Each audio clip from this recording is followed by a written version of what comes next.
¡Navidad! ¡Vamos!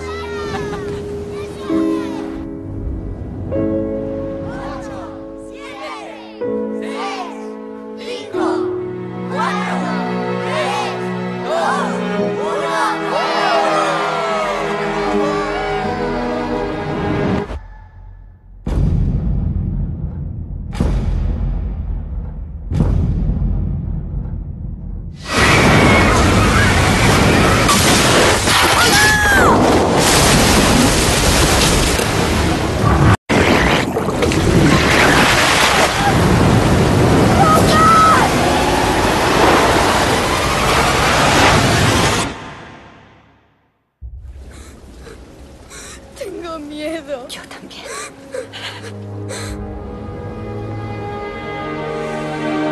¡Lucas! ¡María! ¿Sabes? Cuando he pasado más miedo, cuando he salido del agua y estaba totalmente solo. Eso ha sido lo peor. ¿Y si mamá y Lucas están ahora mismo igual de solos? Imagínate lo asustados que estarán. Lucas, tienes que ayudar a la gente. Se te da bien. ¿Tú te pondrás bien? Te lo prometo. Estoy buscando a mi hijo. ¿Busca a su familia, señor? ¿Los has visto? Voy a ayudarle. ¿Joseph Benstrom? ¿Está aquí?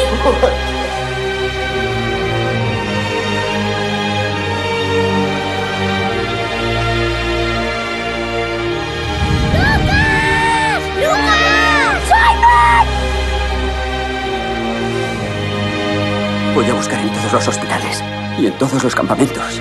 Voy a encontrarlos, te lo prometo.